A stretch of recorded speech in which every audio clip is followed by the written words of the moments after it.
What up, Herd? Welcome to another episode of Cover Lovers, where we get to talk about this week's incentives as well as store exclusives that are just announced. And with us, a special guest, Trish Forstner. Trish, how are you doing? Doing all right. Been a little bit busy these last couple of weeks. Gonna be busy coming up, but it's good to be busy.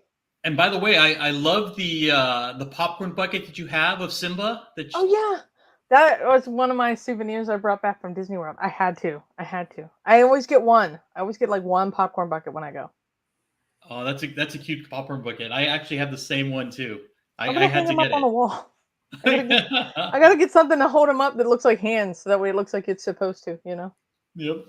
I always end up coming home with like something Star Wars, and I really should. I mean, I'm always upset that I didn't get something more Disney when I was there. So I need to backtrack and get a little bit more Mickey and Donald into my life. I would live there if I could, man. If I could live there, just I don't need much space. Just a little room in the castle. That's it. Let me live there. Create art. Want to say hi? No. Come here. Cool. What about you, Mike? How are things going? Oh, Deo. Things are good. Say hey. Hey. That's Trish. Hello. Remember Trish? Hi, Trish. Hey. Things are good. I had today off, so that's nice. So thanks to Martin Luther King for a lot of things, but for sure. In addition to having today off, it made this weekend nice. And we had this, I don't know, in this house we had this flu followed by this cold, which turned into pneumonia for me. Oh God.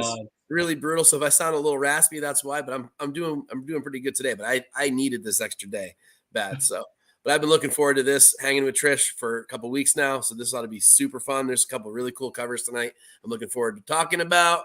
And you too, Deo? Oh yeah. You too? Yeah. Good stuff. I have comic books. Comic books. I have the lady one with me. You have the lady one with me? Yeah. Red Sonja, right? Yeah. Yeah. Red Sonja with me. Yeah. You have a Red Sonja. I'm gonna get judged because she's not wearing very many clothes. But it's the reprint, the free comic book day, like number 7 that they did last year. Nice. Yeah. Look at that. Very cute. Yes. That was a tiny little.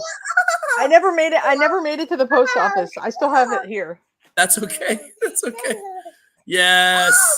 Woo! So we found out, Trish and I didn't realize we share a midnight. Yeah. Really? We share a midnight. Yeah. So her birthday is. My birthday's the 3rd. His birthday's the 4th.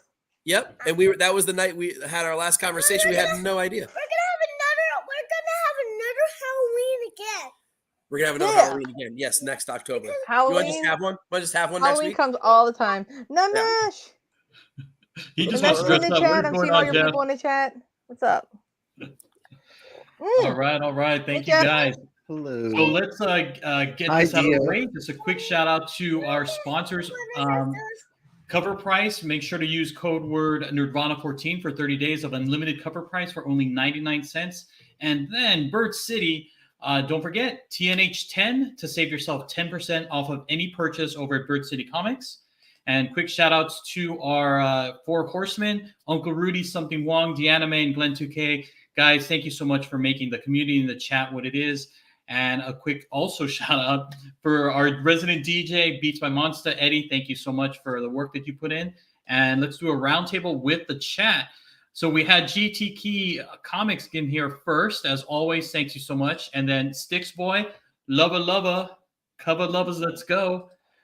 And Uncle Rudy, thank you for stopping by. Doreen, love to see you here on the chat. Thank you. Copy, as always, coming over. Thanks, Copy. Oh, look at that. And boom, Laura, thank you for stopping by, Laura. Definitely appreciate you. And Steve, what is going on? Happy Monday to you too, sir. And rolling on down. Yes. Apollo. Let us go, baby. Love it. And I believe we might. Oh, no. Namish, thank you for stopping by. Quick shout out to Trish right there. And Sam I Am, what is going on? Thank you for stopping by. And I believe we are all caught up. So you guys ready for this week's covers? Damn right. All right, here we go. We're waiting all week. Oh, that's right. All right, and our first incentive comes with us from DC Comics. Here we go. Nightwing number 100. We got a 1 in 25 by Babs Tarr, 1 in 50 by Jorge Fornes, 1 in 100 by Dan Mora, and finally a 1 in 150 by Mr. Perez himself. All right, Trish, our special guest, which one would you pick first? Which one would be your pick? The character designer in me loves that retro outfit on Nightwing there. I kind of am like looking at that George Perez, but I'd probably pick the Babs if I'm just, casually shopping. I see you shaking your head, Mike. Don't you do that. Did you really do this to me, Alonso? Did you really? Are you really going to make me pick a Babs Tar cover? You're really going to do this to me? You know how I feel about Babs Tar. We've had this conversation about Babs before. Go on. I don't want it to be the best cover of the 4, but it sadly is. And you know what? I'm going to give her this. At least it doesn't look like Drew Barrymore this time. But I don't hate the character design variants. I just don't like how they're arranged. Yeah, me either. The character designer in me doesn't do my character designs this way. I don't know. I just would rather see more. If it's going to look like this, it's got to have more production kind of, the sketch, the development work. I like that more. That would be cool if we could see the process on the cover. Yeah. Then that would actually be kind of interesting, but we never do. We always either see really crappy art or a really bad layout or a really bad design or all of the above on these gigantic reproduction of a low res image. Yeah, exactly. Look really pixelated. If anyone wants to know my story about Babs Tar and what I witnessed her do at Detroit Comic Con and wonder why I will never support her. Oh no. You should DM me. That's perfectly fine. I'd be happy to explain it to you. But she is not my favorite human on the planet. She did some really crappy stuff to her fans one day at a con that I saw her at a few years ago. And it was unforgivable what she did, in my opinion. And apparently it wasn't the only time she had done it. I'm done talking. Okay. I didn't know. Bye. Hey, bye. Bye. Bye, Deo. Bye. See you, buddy. Thanks.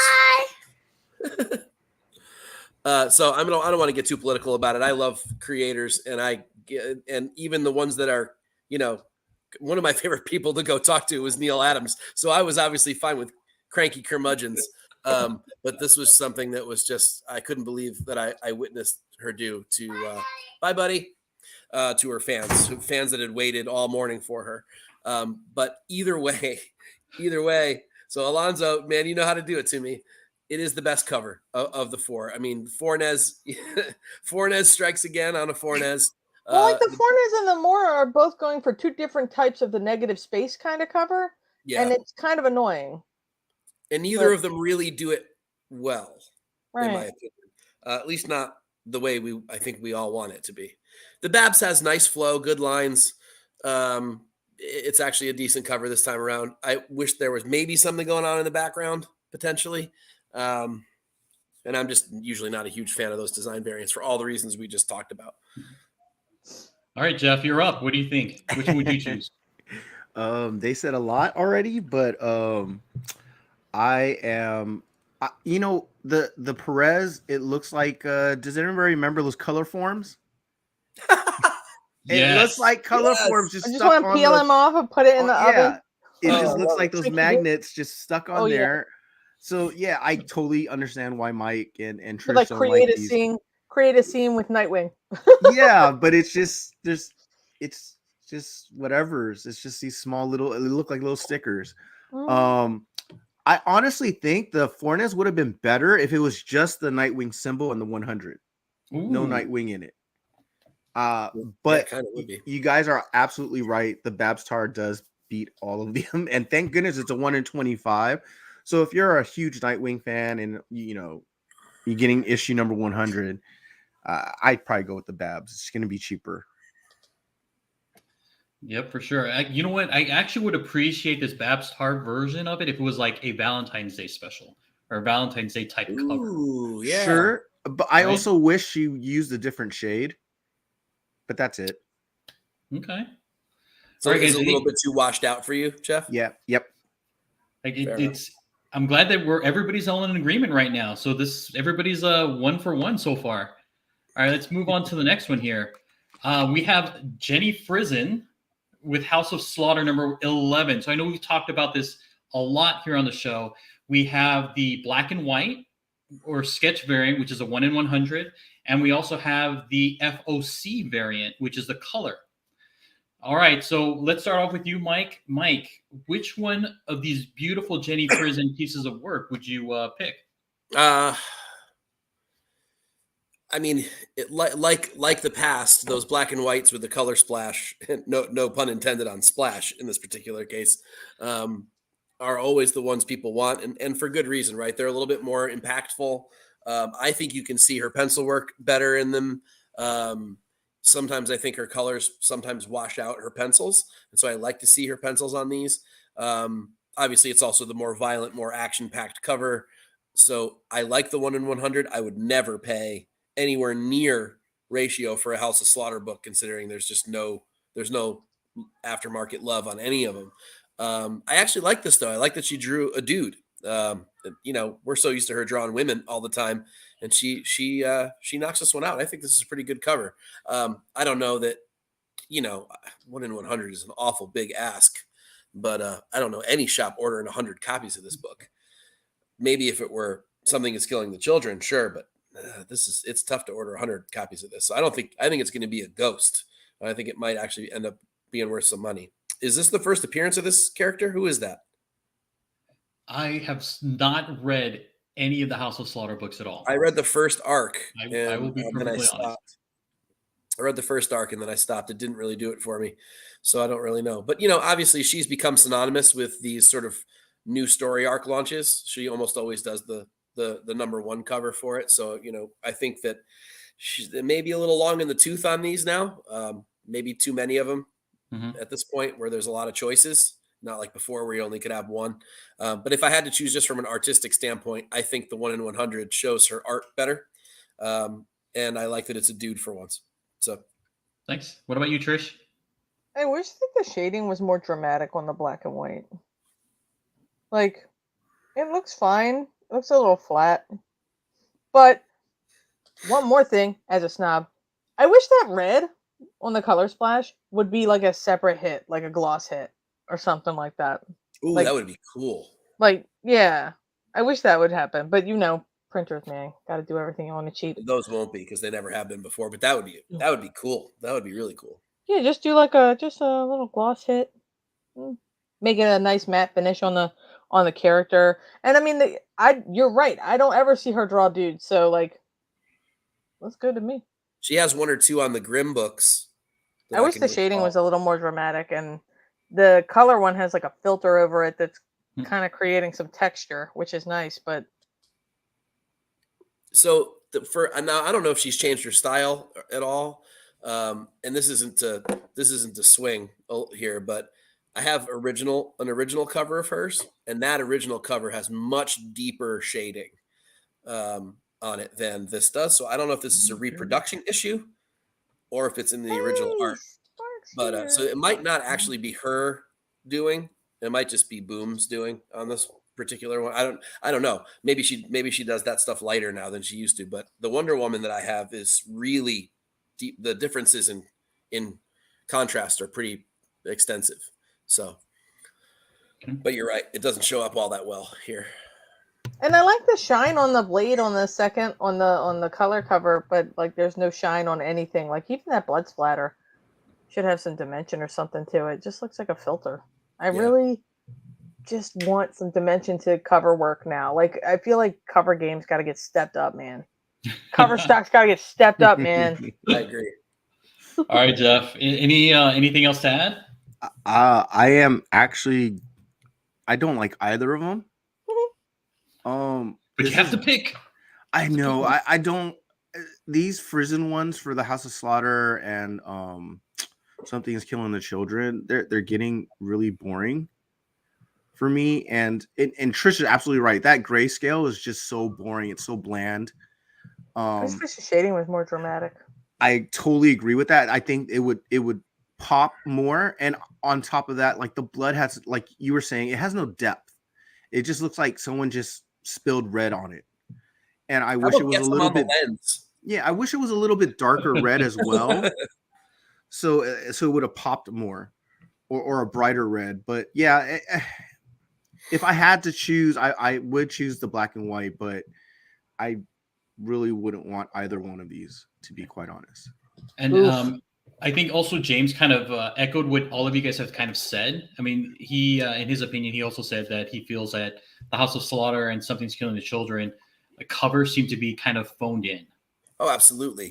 Oh, we know. I mean, geez, look at her. Look at that purple Poison Ivy that she put out 2 weeks ago. And granted, everyone's going nuts for the foil, but just the regular B cover, that is a gorgeous cover. There's a ton of detail in it. Took her clearly a lot longer than it did to do these. So, yeah. I mean, you got to remember how busy she is too. I mean, how many covers a week does she have? Oh, at least like 1 or 2, right? Seemingly one, at least one every week. At least. And it's usually 2. It's usually an indie and a DC. Yep. So. All right. Moving on to the next one. We have 1 in 25 for Batgirls number 14 by Dan Hipp. And look at that. Trish is smiling already. So what are your thoughts? I thought this was, well, look, so there's a lot of lines, right? On the, like, a lot of texture lines. Where they give them some texture lines. I thought this was Eastman at first. I would have thought the same thing. Or who was the other one? The one that Maria Wolf. Wolf. Yeah. Yes. Yeah, I thought it was Maria one Wolf. of those, but Oh, just wait. We have a Maria Wolf this week. I mean, hard pass. Hard pass. That was her being very kind. I know. What about you, Jeff? Come on. I agree. This does look like it was even sadder. It's like a Maria Wolf knockoff. Like the proportions are all weird. It's so weird. It's so weird how you can make her with a hoodie feel like that her head is so fat. What she sit? Oh, big. Okay, they're propped up against something. Okay. Yeah, they're like there's a wall between like. Yeah, they're like in an yeah, like they're in an alley. Right, and there's really a wall here and a wall alley. there. Without knowing that, though, this looks stupid. You're not wrong, and I can see your mind, and it is stupid. But you're also imagining that they're against 2 different walls, right? Because you don't see the wall. But I don't. Yeah, you can't imagine what they're doing. Like No. It reminded me of that scene in The Emperor's New Groove where they slide down into the thing and they're back to back. Yes. They should be back to back almost, Yes. like rather than this, like And to give that illusion that they're pushing against something. That looks like she's doing some sort of weird eating a hamburger while jump kicking. I can't. So I don't know. Yeah. Those legs are way too short, and they're jammed into the cover. And oh man, what is this thigh? What is this thigh though? You got emo Cassandra here. Yeah. I'm like, yeah. I'm so sad. I'm so sad. Proportions are way off. Not good, man. It's just not good. There's at least a moderately decent art germ B cover for this week. Just buy that if you're buying this book at all. If you're buying this book at all, it's actually not a great art germ. It like made my 4th tier on Cover Fire this week merely because it was art germ, and he still blows away most people. But it's way better than this thing. That's for sure. This is like. I wouldn't even want it to make paper airplanes out of, like, because it's a glossy cover, so I can't even make it. Oh my god, it's glossy on top of that. Yeah, that means another. Yeah, that's extra cost. Come on. Yeah, so on top of the 1 in 25 ratio, you're gonna add glossy to it, so it's probably what, a $7 cover usually. Yeah, it's usually $1 more, so it's usually a $5.99, and then whatever 1 in 25 is, but this will probably be like $10-15. Well, I agree with the emoji. Yeah, this is an awful cover. Yeah, most DC ones you don't want to get the incentives. B cover is good. Oh, look at that. Copy says if you're brave enough. Oh, no. No. Ow. Grab leaves, bro. Grab leaves. Yeah. All right. Slide grabs. I know. All right, moving on to the next one. What do you guys think about this one? It's for Venom. It's a 1 in 25 by Benjamin Sue. All right. It's very minimal. Jeff, what are your thoughts on this one? I wish the blacks were darker. It's a good concept. I dig it. It's okay, but I don't know if I would get it though. It's okay. It's not bad, in my opinion. I dig the saliva all over the tongue and the mouth. Sticks with the That's Demolition cool. Man reference. Sorry. What's that? Sticks with the Demolition Man reference. Sorry. Yeah, it's all right. Yeah. All right, Trish. It's very red.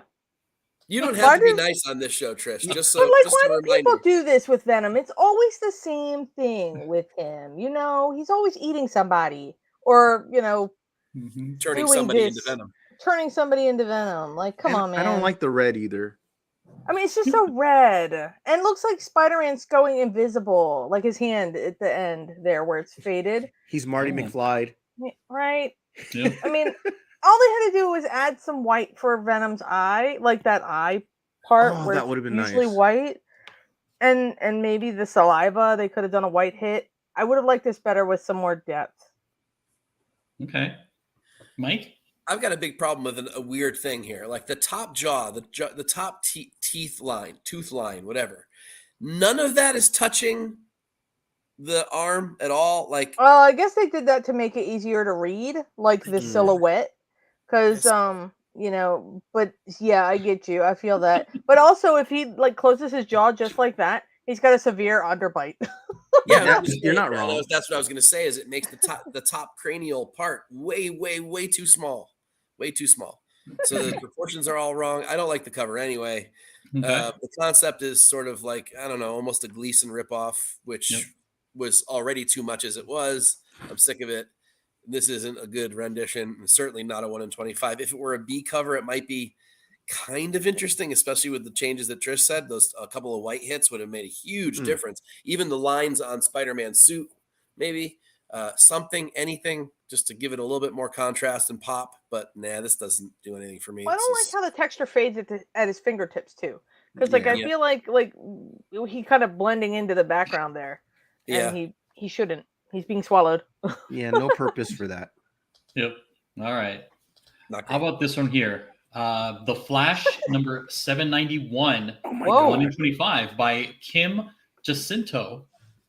Trish, what are your thoughts on this one? That is stylized. That is super stylized. I kind of don't mind it. Like, that's like stylized Super Saiyan. Like, I don't hate it. I don't. I like the action on it. I like that it's kind of got that like skater art kind of feel.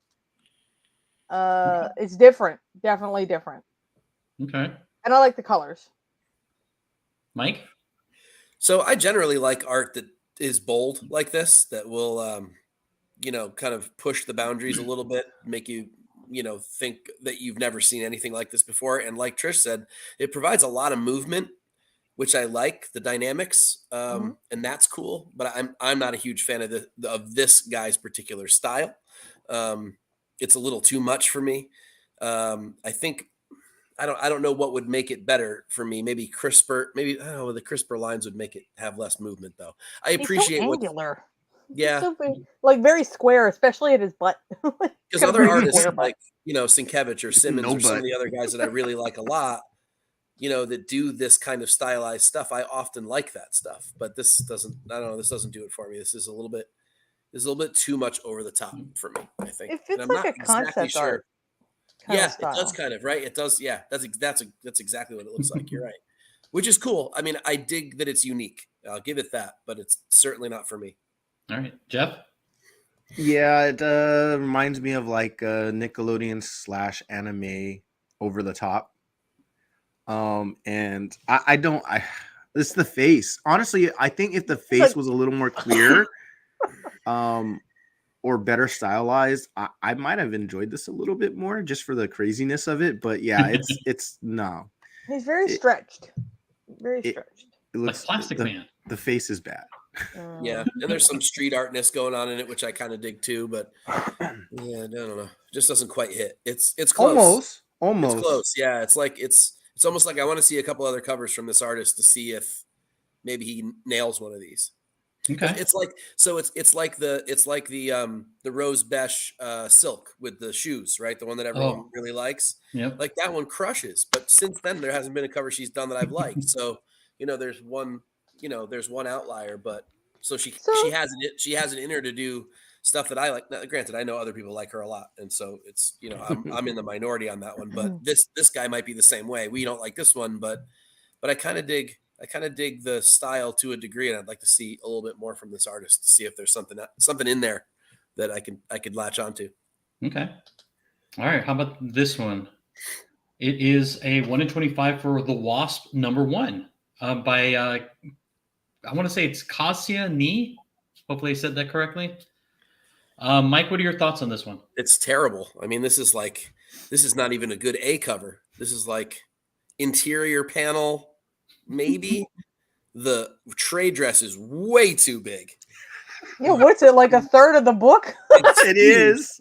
It helps the artist, right? So they can just. I'm assuming that the cityscape is a photo element, which means that the artist didn't. I mean, it clearly looks like that's a redrawn photo element of some sort. And if I'm comparing it with, it does if you look specifically at the very, very edge of the photo by the wings. You can tell that's too detailed to be. Yeah, that's too detailed to be like a drawing. Yeah, that's got to have been a filtered photo of some sort. And if I'm comparing it to the art expertise on the character, there's no way this artist has drawn a cityscape that well and then a character that badly. So I like the sky. I guess. Yeah, I guess the sky's okay. Although that could also be a photo element too, I guess, couldn't it? Yeah, this is not even a good A cover. This is toilet paper. So like my problem is look at the angle of the sky and then look at the angle of the character. It doesn't fit. Like it looks like they did this really nice landscape and then they just stuck this character on top of it. Yep. Not to mention the fact that the pose is really kind of generic and don't see her feet. No, got the light field effect. Jeff, anything else to add? I agree, and her proportion is off too. I mean, her chest and stomach are kind of off, ribs, and then it's very not. It's very basic. It's so basic that it shouldn't even. You don't want to pay $25 for this or whatever? It does not belong anywhere. It does not belong anywhere near an incentive. Man, you might be able to get this for cover price. I feel like I'm being extra harsh tonight, and I don't mean to be. I'm not being. I don't think. That's all right. I don't think we're being super harsh. I just think this is so basic that it should never have been committed at a 1 in 25. Yeah. Whoever made that decision that's the person whose fault it is. It's not the artist. Well, it's the artist too. We're not. Well, just a little bit. Come on. Little bit. Just a little bit. Just a little bit. I can't wait till some of my more experimental covers come up on this show. Oh, her stingers are too huge. I would say, don't worry, we'll be honest, and you'll be fine. But I don't think you have anything to worry about. Hands. She's got penguin hands. Is this one any better? We have a 1 in 25 for Stargirl: The Lost Children #3 by Rose Stein. Trish, what's your take? I like it. This one I like. I don't know this character, but I like the pose. It's very dramatic. I like the lighting is great. I like the way the stars are, that galaxy or whatever she's got kind of painted behind her. It's fantastic. I like it. And the hair. Yes, the girls on Nerdvana. I have a thing for hair, and I just love it. Nice. All right. What about you, Jeff? I dig it. I mean, it's I would have loved to have seen her face, but that's just being nitpicky. It looks very Teen Titan-ish kind of art, but with the filter. So I dig it. I mean, it's not grand. It's nothing. I don't know if it's a 1 in 25 for me though. I could see it being a B cover. So yeah, and again, I go back to the whole DC doesn't know how to pick incentives.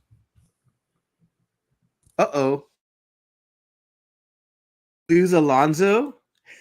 We were too mean. He left. Okay. I also like that cover, by the way. I mean, I think that he expected us not to like that cover, but I like that cover. I think it's got good. I think it's got good layout.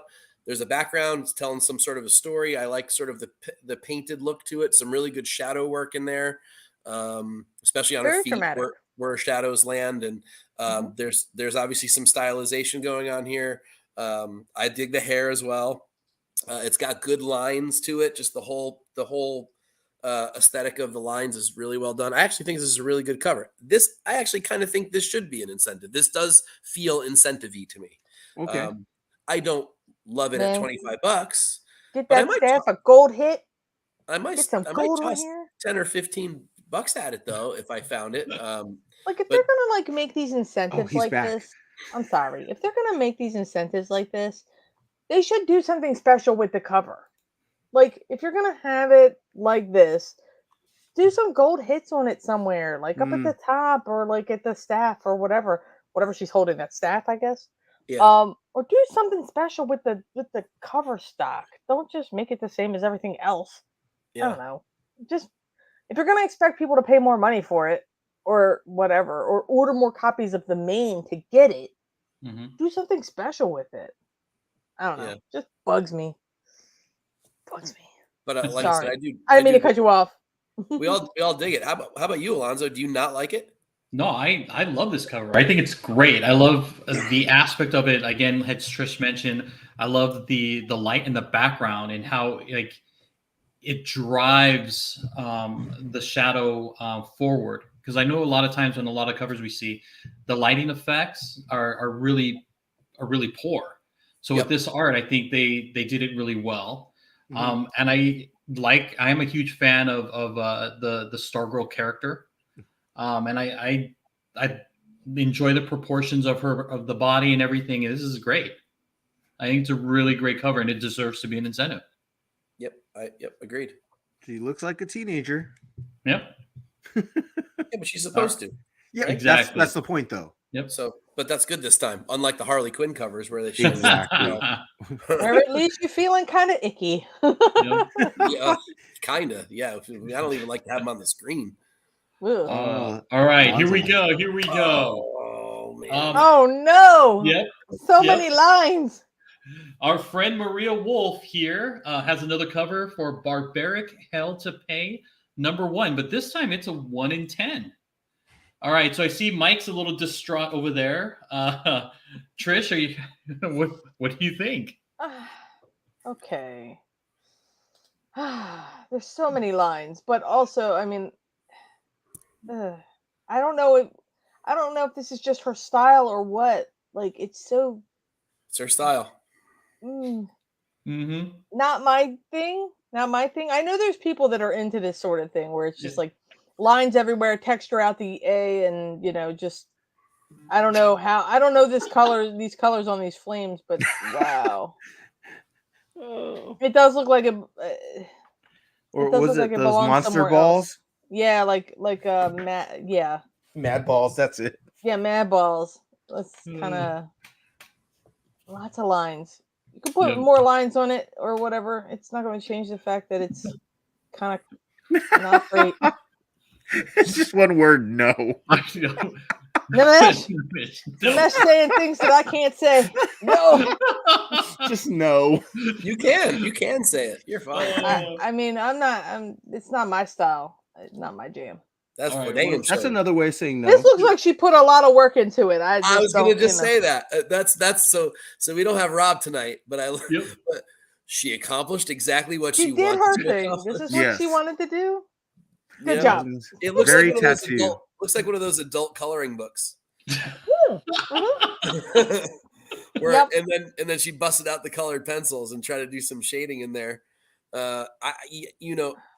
This has that Eastman thing going on with too many lines and too much stuff. It doesn't. It's so many veins. His arms have so many veins. Such dramatic. So many veins. Yeah. This is not. But Mike, you said you liked hair, right? So this is hair. Like, just do it for you. That is some hair. You're right. I do like hair, but certainly not here. I said it too. Oh God. Oh my gosh. No, this makes me feel bad. And Jeff, how does it make you feel? I'm getting dizzy looking at it. His arm's There's too so short. many lines. His arm is so short, though. This arm is so short. Yes, I was going to say that. I was gonna also say he's got like worm fingers. What's going on with his leg? Yeah, the proportions are way off. It's just a very bad knockoff Sabretooth. She did her thing. She did her thing. And it almost feels like it's one of those pictures where you have to like concentrate in the center and then focus and then like see another picture, because that's how many lines are in this. Nice. I remember those. Like that. I used to go to that store in the mall and just stare at all those. Stare at the wall. Yeah. And I'd be all dizzy for the next hour. Eventually just go wall-eyed and pass out. Yeah. All right. Yeah. No, that's a tough cover, man. That's tough. I take some of the previous Maria Wolf's before this one. Oh, that's something to say though, Jeff. Would you take that Shang-Chi? Would you take that Shang-Chi over this? You remember that Shang-Chi? That was a steaming pile right there. Yeah. Wait, is that the one with the steam coming off him? It's the one where it's a really, really bad Shang-Chi. No, I know the dragon. The dragon in the background. The dragon looks better. Badass. Right. Yeah, I would take that one before this one. I thought you might. Nate presents a question. Does the artist typically draw the full body before drawing things in front of it? Now, me, I do. But I don't know about other people. I don't know how other artists do it, but I don't think this artist did. I don't think they did either, or the proportions wouldn't be so off. Yeah. But I typically do, they call that draw through, so that you can see what's going on, if the anatomy looks right before you go put stuff on it. Like typically if I draw a character that's wearing clothes, I'll draw the character without the clothes first. Tastefully, obviously, duh. But you're just drawing a structure before you put clothes on it, before so it looks the way it should. Helpful artist hints from Trish. There you go. All right, let's take a look at the next one here. This is also a Big Rob special. It's Teenage Mutant Ninja Turtles number 136, a 1 in 10 by Freddie Williams II. Mike? This doesn't do anything special for me. And we talk about this whole thing, all the time, this 1 in 10 thing. When IDW books are going to be ghosts, of course, but in this particular case, yes, buddy, hold on. Oh, you want to say bye? Okay, Dale wants to say bye. Is that okay, everybody? Oh, of course. Good night, dude. Good night. Say good night. Say see you later, alligators. I love you so much. Sweet dreams. Bye. I'll see you tomorrow. Good night. We'll see you next week. Just a hug to everybody. Next week. Thank you. Okay, buddy. Have good naps. Sorry, guys. No, you're good. Sorry about that. We love it. We are a family show, I guess. We are. This intermission brought to you. Yeah. Well, there was overload cuteness. There was a podcast show. So I'm always skeptical about doing that, because there was a podcast show that I used to watch where one of the members used to let his kid come on and like show all the shit she'd gotten that week, and I'm like, oh my god, I'm not here for that. For God's sake, go away. Your kid's super cute, and I love that you love your kid that much, but this is the wrong show. Anyway, so I'm sorry if anybody feels that way. I apologize, but nobody feels that way. Thank you very much. Allowing him to come in here keeps the peace in my house. So I appreciate you all more than you know. It's all good. It's all good. We understand. He loves it, and he loves Trish because he specifically loves her art. So, so he knew she was going to be on tonight, so he had to come and to make an appearance. Awesome. I'm glad he did. Yes. Fan for life. Yes, yeah, he is. He is very much a fan for life. So he made me frame the stray dogs that you did for me. So it's in his room now. It had to be there. He saw it. He's like, "Oh my gosh, who did that?" That's Trish. Remember Trish? Oh my gosh, Dad, that's mine now. That's mine. No longer yours. Well, it's got Tone and Tony on it too, so it's all three. It's all three of them. So man, that's a good book. I framed it open. so he could see all three. Oh, that's right. It was the Sophies, right? The Sophies. Yeah. So there's I think Tony did the one down the middle with the he's got the staples. Tone did the front, and you did the back. I think. Yeah, I think that's how it went. Because Tone did this like huge watercolor thing on the front. Yeah. And I'm like, Tone's always out there doing too much. Well, it was at a local shop. He had time for. I mean, I snagged you guys at Heroes Con. You guys were cranking through stuff. So, that was a weekend I got COVID too. I had to leave. Oh my goodness. Oh, no. no. Well, you didn't get it from me. So no, I pieced right on out of there. I was like, oh God, I have the plague. I have to go. So that one's framed next to John Pomeroy and what were the other guys I was saying? There's a guy Gilchrist up there. Tony Bancroft. Tom Bancroft. Tony's his brother. And some Melendez. There's two original cells up there from Peanuts too. So that's my Chipmunk Adventure cell over my shoulder here. So, yep. So you're on that wall. You're on that wall with all those folks.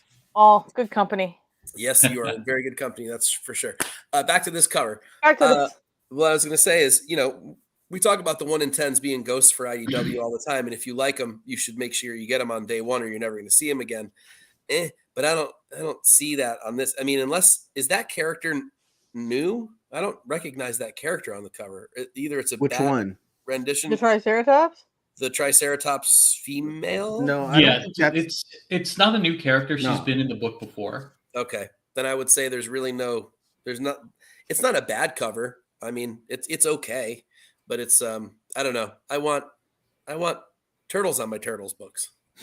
There is a turtle back there. There's Donatello. There's Donatello. He goes, that's not my turtle. Back there? That's not my turtle. I love Donnie. Donnie's great, but I love him. Nah. I don't like the angle on the horns on the Triceratops. I thought they would be more symmetrical, but yeah, it's just okay. I mean, at 1 in 10, look, all these 1 in 10 turtle books. If you're a Turtles person, you want to try to get all these. There's no reason not to. If you can snag them for $10, you're going to spend $5 on the regular cover anyway. So you might as well spend 10 on these, which are way harder to get and you'll never see again. So it's not a bad cover. There's nothing wrong with it. It just doesn't incentivize me. Let's put it that way. Nice. All right. What about you, Trish? Any thoughts? It kind of reminds me of like an interior panel. Like this would be a splash page to me, but also I like the characters. I think I like the construction of the scene here. The depth. Yeah, I think it looks. I think I like that. I would buy this as an incentive. I think I would for $10 or whatever. I wish that the character looks blind. The Triceratops character, she looks blind. I don't know if she is. I don't know anything about the character, but I don't think her eyes are rendered right. And I don't like the horns. Okay. The illustrator in me looks right at those and goes, "That's not right. Something's not right there." Everybody at home, take a drink. Trish said rendered. Hey, it's on your bingo card. If that's on your bingo card, we're starting a drinking game for this show. Every time I swear, so you better. God, I don't have enough drink left. You better really saddle up. And every time Trish says rendered, which I also say all the time, by the way. All right, Jeff. Anyway, Jeff, your turn. Every time Jeff says, I'm not mad at it. And every time Alonzo says, I bought that one. Anytime he says TNA. I'm actually not. Ooh, almost went there. You almost did. I'm okay with the dinosaur and the turtle. I'm not so sure about the other characters. And I do see where she does look like she's a little blind. I think that the light. I think they're trying to get the light reflection, off of it. I don't know. It's honestly don't know where the light's actually coming from. It looks like it's supposed to be coming from the left and behind. Yeah. So, and I don't know where that light source is, so that just looks weird. But yeah, I mean, it's okay. for 1 in 10, I guess it's worth getting no matter what. Okay. So, yeah. All right. What about this one here for our favorite panelist, Mike? We have Unbreakable Sonja, Red Sonja, number 3. This is the limited version by Lucio Perillo. Mike, I mean, what is there not to I mean, this is right up your alley, right? It's fucking perfect. That's another way of putting it. Oh my gosh. So okay, this week I purchased what the heck? Oh man, I just forgot the name of it. It's a Dynamite book. Jennifer Blood number 3 from the first series, which is a butt cover. I finally got my hands on that ridiculously over the top Joseph Michael Linsner second print Cry for Dawn, where she's bending over. I finally got one of those. It's like butt cover week for me. So this is particularly butt-luptuous for Perillo. He usually does not draw them quite as thick as this. This is a absolutely fantastic cover. I'm not going to sit here and lie and say this isn't sexy as hell. It's amazing. Yeah, it is a cheeky cover. It certainly is. And for those of you that collect Perillo, especially on Red Sonja and Vampirella, you know as well as I do, look back at like Queen Sonja number 23, look back at Vulture Circle number 1. All the butt covers from Perillo are always like $100 books. So if you're looking from a spec perspective, this is another one of those books you should get. This is maybe even better than those two. They're booty spec? I didn't know that. Oh, I have entire articles. Trish, if you go back and look at Cover Tunes, there's like 4 issues that are just on butt covers only. There's your name for a new show, Booty Spec. And somebody told me that I should change my IG handle to the butt cover guy. And I'm like, yeah, that's just what I need, right? It's yeah. So I obviously have to add male buns in there as well as female buns. But this is an outstanding cover, even regardless of the subject matter. Let's just look at Perillo's mastery, musculature in the back, the way that it works when her arm is back like that. Obviously the light hits on her butt and things like that this is masterful stuff, guys. This is unbelievable artwork. This guy has a keen eye for butts. Amen. No, I'm not saying that sarcastically. I know Perillo does like a lot of good butt covers. He does. He's like, actually better at butts than he is at boobs. And he must have like a real life like model. There's tiniest sliver of side boob on this too, like the tiniest little bit. Just a little touch of it. I know. I see it. It's great. I also love the red color that he's chosen to use throughout his career for Red Sonja's hair, which is unlike other artists. There's like a more of a maroon kind of hit in it, which is cool too. And I like the way that pops and sort of how it matches some of his aesthetic. Exactly. I like that it's also not just trashy. I also like that it's not just the character. There's a background. There's stuff going on. There's a landscape. He didn't phone that part. And this is a beautiful cover, regardless of how sexy it is, because obviously it's sexy too. But this is a must own for Perillo fans and for butt cover aficionados like myself.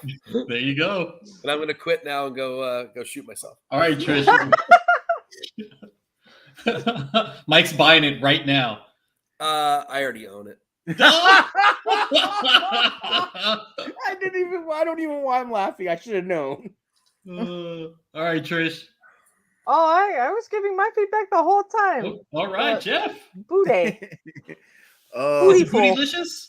It certainly is. It is definitely voluptuous.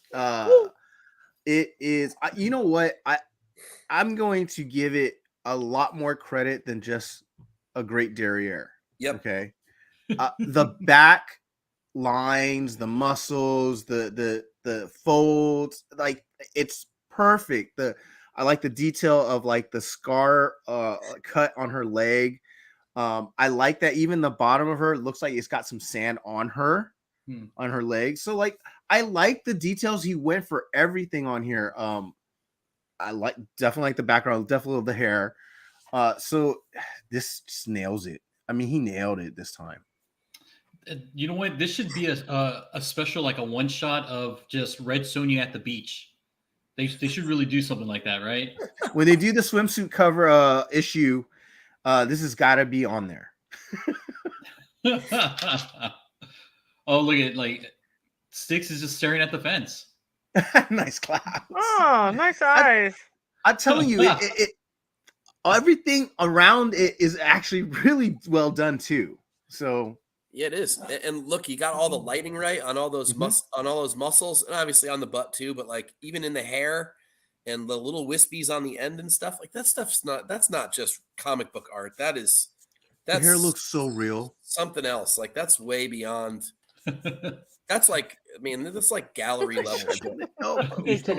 You didn't like the gloves? You don't like the gloves, H&H? Yep. Wait, there are gloves in this? There are gloves on this? I like her tats, man. You know, I think whatever band she's wearing is facing the same way on both arms. That's cool. Not that it would be opposite on the other arm. I don't know. Yep. Oh, that's true. Man, flaw. all right. There's a flaw. There's more stuff in this picture. My goodness, you guys. I think we've had more stuff to see on this. We've had more stuff to say on this than we did on that one that I thought was Eastman at first. Oh man. Well, we have more good things to say. You guys, honestly, you know, like, so I have my 3-year-old, obviously, who you just saw. I would rather he found this than some like real photo from like a magazine or something. Like, I'd rather he found at least a good piece of art that depicts this stuff instead of, I don't know, one that's at least, you know, drawn to some realism. Obviously, there's not very many women in the world that look like this, but still, like, I would at least rather he appreciated it from an artistic standpoint than from just a smut standpoint. All right, guys. Hopefully you guys placed your orders. If not, I'm sure Mike probably ordered them all. So I didn't order them. I don't have the Virgin yet, obviously, but I have there's the regular cover already got released. I have that. Nice. Oh, look at that. 100%. Look at that. Love it. All right, guys. I think that does it for our incentives. So way to go. Woo. Wow. All right. Now for the intriguing part of the show, we have the store exclusive. So hopefully there's some in here that you guys like and that you guys may purchase. Unlikely. Here we go. Starting with this one right here, 8 Billion Genies number 8 that you can find at Spectral Comics. LE of 333, a cost of $30 by Hugh Din. There are 500 of this book, I'm sure. That's 333. Where's the rest of them? Where are the rest of them? I love you, Trish, for saying that. Thank you. Thank you for calling them out because that's such an odd number. Because we do that all the time. We do that all the time. It's an image book. You have to order 500. Where's the others? Where's the rest? Anyway, I like the colors. However, he looks like a minion. I was gonna say that. He does. Exactly. That's we're all gonna say that. But I'm not mad.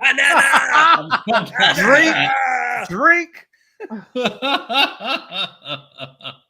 So Spectral, we already called the Spectral out for this kind of nonsense. Those other copies are going to end up on his whatnot.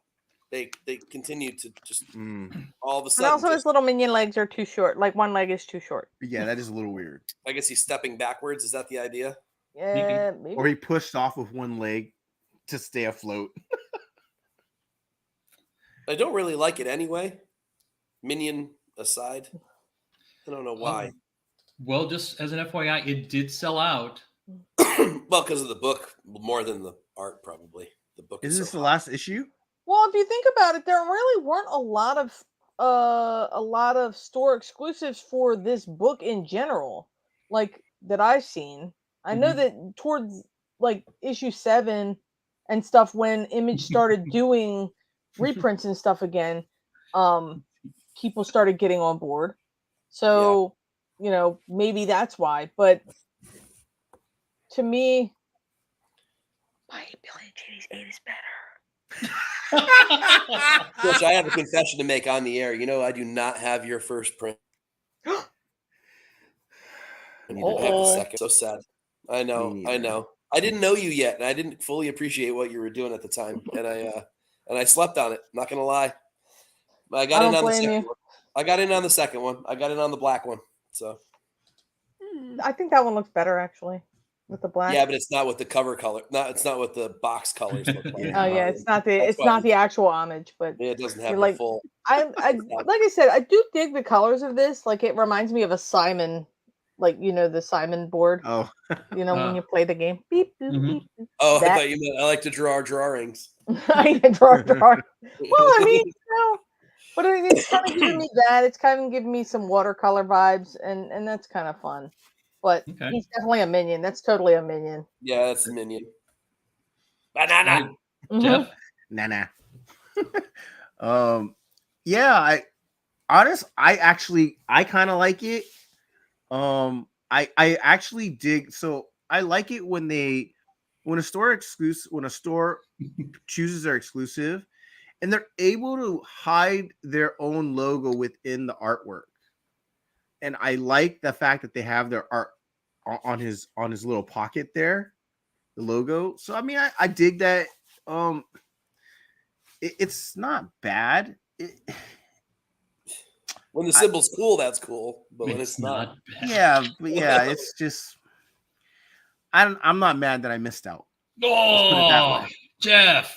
I'm not mad I missed out, but I like that he missed out. I like it. Just I'm sure I can go get it on his whatnot. Yep. The other 200 copies. 10 or 12 copies on every episode from every live that he does now until the end of time. Even the Mish is like it's at CGC. I'm sure the other 100 and however many. I'm sure half of those are at CGC, and then the other half are he's just holding on to or whatnot. Yep. And he'll probably charge $50. And look, I'm not mad at that, right? So like if Aunt and Laura decided that they saw Trish's #1 and they were like, dude, we have to keep like 50 of these back for ourselves because this cover is going to be fire. I have no problem with that. Literally, just tell people that. No one's going to be mad at you for that. No one would ever be mad at you for that. No one's going to be mad that there's a limited edition of 333 because when he first put this up, there were only 88. He said there's 88. Wow. And I'm like, and that's why it sold out the first time. Now he's saying 333 because it went back up later. Yeah. I'm like, there you're playing games. Well, like so Bird City is a great example, right? When they did the Miles Morales one with the overlay, with the spray paint overlay, they told everybody on the site, we're going to have this many copies available, and we're taking this many copies to the con with us. Mm-hmm. That's where they are. That's where the other copies are. They're in our or on our person at the check them out there. Like full transparency. This is where all the copies are. That's all you got to say. No one's ever going to be mad at you for that.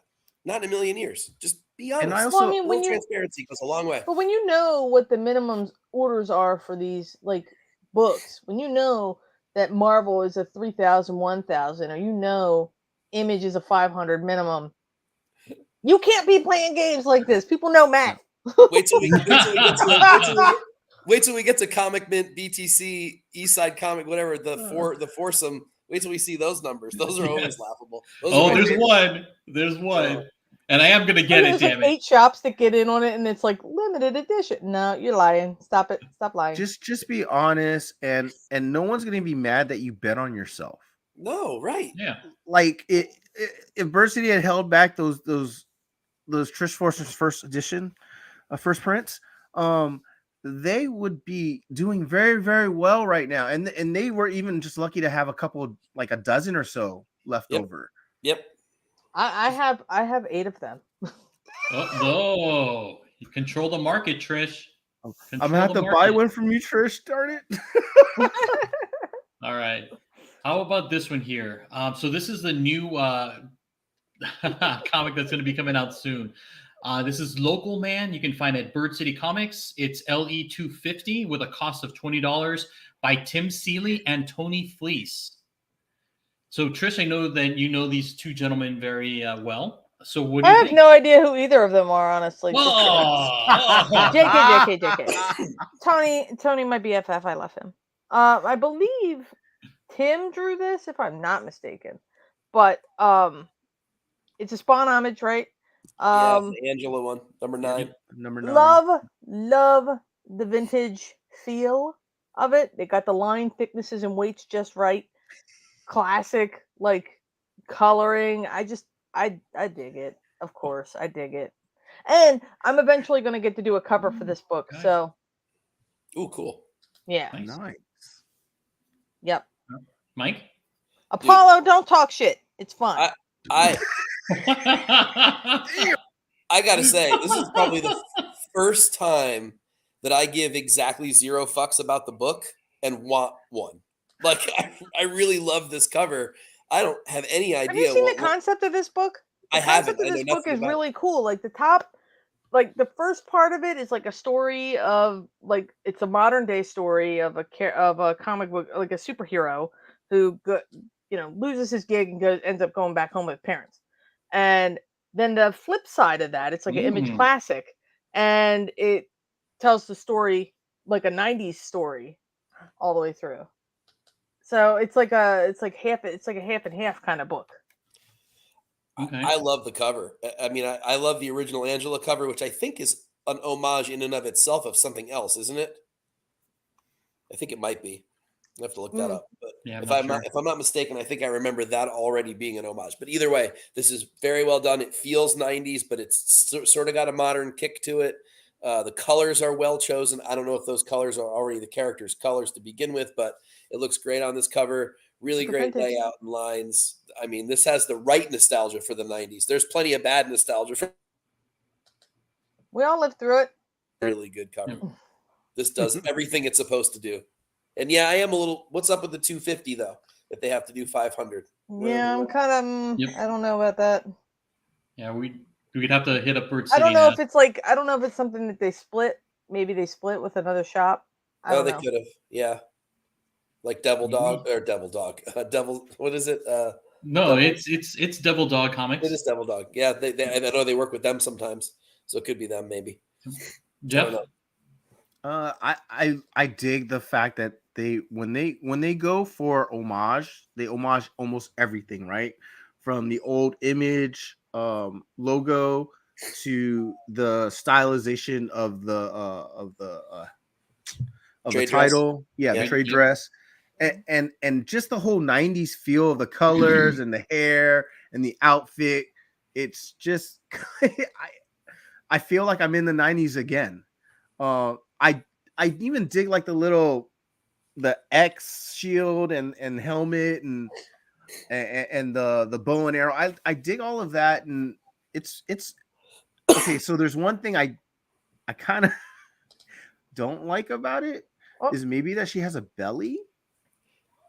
I guess that's okay. It was just a little anatomy issue right there. I was looking at that too. Like my eyeball kind of fell to it, but then I thought, the 90s style is kind of like that. It's over exaggerated too, and it's actually not necessarily anatomically incorrect. It could be correct. I know that I forgive a lot of things because of who like an artist is, Like, and I know what they were going for, so it's a pass. And also the end result too. Like, does it hit for you or doesn't it? It's like that Nakayama Wonder Woman from last week. There's all kinds of shit wrong with that cover. Like, there's a list. There's a list that's like a whole article deep about what's wrong anatomically about that cover, but it still hits, man. The thing still looks great overall. And this is maybe that same kind of thing. There might be a couple of anatomically incorrect things, but people like he's another character with great hair. I mean, yeah, right. People have been buying J. Scott Campbell covers for years with all kinds of things wrong. So, speaking of J. Scott Campbell, look at that! So interesting. This is a homage to J. Scott Campbell's Wizard cover. You can find this at Stadium Comics, LE 500, cost of $15. Again, from Tim Seeley and also Tony Fleece. What is this character in the front doing? But I love his pose because he just looks so sassy. You're not wrong. The elbows are in. Is this a wizard? Is this supposed to be a wizard homage? Is that what that's supposed to be? It's a wizard homage. Yes. I like it. I'm sorry. Like, it just, this guy's just sending me over the edge. You're like, I'm gonna buy it. $15. Why not? Give it to me. That's nice and cheap. That's a pretty cheap buy-in. Yeah. I mean, this is my boy. I'm gonna buy it anyway. But I have a bias. It's a known bias. Everybody knows that I have a bias. But I like it anyway. I mean, it just reminds me, it's just, but it's still a little tongue-in-cheek too with this pose. Like, it's killing me. Yeah, it's the wizard pose where you had Gen 13 on it. Let me see. That's what I thought it was. Right. Yeah. Now I remember that one. Do I have that one right now? Yes, let me of course see if I could just share that. Give me 1 second. I love this character that's kind of like split down the middle here, too. I'm not sure, I don't know all the characters to this yet. I haven't been privileged enough to be able to look at it or read it, but all right, hold on. I think it's going to be awesome. I like the premise, so I'm looking forward to it. But yeah, this is the cover it's homaging. Well, it's done right. Okay, that's why that's sending me, because so the yeah, character so in the foreground is supposed to be a lady's great. pose, just sending me over the edge. That's hysterical. I love it. That's great. That's great. why I love it. Okay. Killing me. Well, I mean, it's as far as homages go, they or he, whichever one of these gentlemen did it, crushed it. I mean, it's exactly what it's supposed to look like. But I've never been a huge J. Scott Campbell fan to begin with. Now, that said, he's got a couple covers I absolutely love. So I never really loved his Gen 13 work. So this one doesn't really do it for me overall. This isn't something that I care to have homaged. But it's just sort of meh. But at $15, if this ends up being a hot book, this is a cool cover for $15. That's for sure. Okay. And Jeff, anything to add? I think this book is out in February too, if I'm not mistaken. Oh, Jeff's looking for that wizard, man. He's like looking for it. I can't find it. He's like, I know, I have it here somewhere. Yeah, I got one somewhere. I'm sure. All right. But yeah, I think the only thing about this is I would really have liked the logo, the trade to have been more 3D. I think, because it seems a little off, but I do the poses. The way like Trish pointed out that pose, and I can't stop seeing that. And that's actually all I see right now. I can't wait to find out what this character's deal is to see if it fits this pose. and the character next to him or her, this one? No, the one laying upside down there. Yeah, the outfit is something else. It's definitely something else. Would you call that an outfit? Hey, no, it was good enough for Sue Richards. Yeah, I'm assuming this is a Tim cover. This feels like a hack slash kind of thing. I just love when people put like male characters in female poses. I just think that is just the funniest shit. All right. I'm glad you guys like this cover. This is great. It's fun. I think it's great. Yep. All right, moving on to the next one here. This one probably not so much. It's from Mike Mayhew. It's Red Goblin #1 from the Comic Mint, LE 3000 and 1000 for the Virgin. And a set will set you back $50. Wow. How much did they pay to have this produced? Jesus. It was too much. Wow. Whew. Man. I'm kind of, I feel like a little Twisted Metal almost, but like, or I don't know. I don't know what's happening here. This is like real fire texture, but like, I don't know. That is so bizarre looking. Yeah. I don't know this character either to know that it's like kind of in your face. It just feels like it should be screaming at me. It's like screaming a really loud scream for no reason. James, dude. I'll start. Do it. I feel like this is a bad imitation of Alex Ross art on a Red Goblin character. I'm so confused. He looks like the devil, which I guess part of the Red Goblin is supposed to look like devil, but the eye, like the bushy white eyes, it looks weird. Looks very, I don't know, Krampus like, I guess. I don't dig the shape of the mouth. It looks off.